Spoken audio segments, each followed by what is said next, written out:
Magandang gabi po, Luzon, Visayas at Mindanao.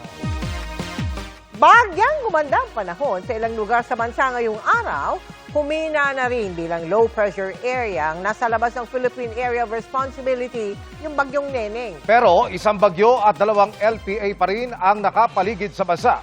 Kaya ang mga lugar na baha pa rin, tulad po sa Pampanga, nagtatanong, kailan kaya huhupa ang mga baha? Halos 1 milyong taga Pampanga na kasi ang apektado habang 3 ang nasawi. Kabilang ang 1 taong gulang lang. At mula po sa bayan ng San Simon, nakatutok live si June Veneracion. June! Vicky, Emil at Mel, mahigit 50% pa rin ng mga barangay sa Pampanga ang lubog sa baha. Dito sa bayan ng San Simon, doble dagok ang inabot ng isang pamilya. Nabaha na nga, namatayan pa ng anak na 1 taong gulang lamang. Abot bewang pa rin ang baha sa ilang parte ng barangay Santa Monica, San Simon, Pampanga. Kahit paminsan-minsan na lang ang ulan. Sa lugar na ito, may nalunod sa baha na batang 1 taong gulang. Sabi ng kanyang mga magulang, hindi nila namalayang nakalabas ng bahay ang kanilang bunso noong gabi ng August 16. Nakalubog na sa baha ang bata nang muli nilang makita. Di rin po namin talaga na mangyayari din yun sa bata. Naka-diaper po siya. Kaya siguro, nung time na yun nalunod po siya kasi napuno po ng tubig yung diaper niya. Napabigat po. Ang kalamidad gaya ng baha, walang pinipiling lugar o estado ng buhay. Binaha pati 2 malalaking subdivision sa bayan ng San Simon, kung saan nagagandahan ang mga bahay. Wala po, naglikasan na po lahat. Tinignan po namin kung may maisa-save pa po kami, kaso nga lang wala na po. Pagdating po sa kalamidad, pantay-pantay po yung estado na walang mayaman, walang mahirap po. Ngayon lang daw nangyari ang ganitong kalaking baha sa kanilang lugar sa nakalipas na 2 taon.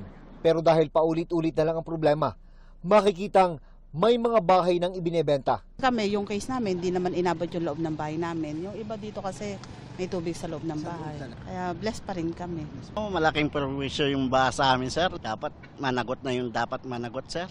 Sa kasagsagan ng ulan kahapon, umapaw ang ilog sa tulay sa barangay San Lorenzo sa bayan ng Mexico. Pumaibabaw din sa tulay ang napakaraming basura. Sa drone video ng residenteng si Joseph Raylan, makikitang kinailangan na ng backhoe para maalis at makolekta ang basura.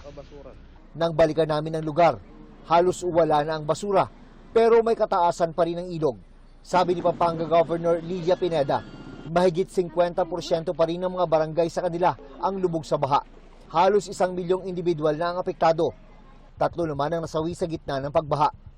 Nasa 1.4 billion pesos ang napinsala sa sektor ng agrikultura. Meron kaming cash assistance sa kanila. Tutulungan namin yung mga mahihirap na magsasaka na 1 hektarya lang yung sinasaka nila pagkatapos nalubog pa.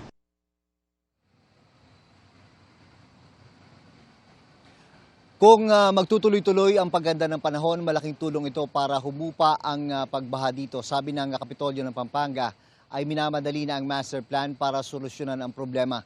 Sa nangyayari ngayon, hindi na raw pwede ang puro dike na lang. Vicky. Maraming salamat sa iyo, June Veneracion.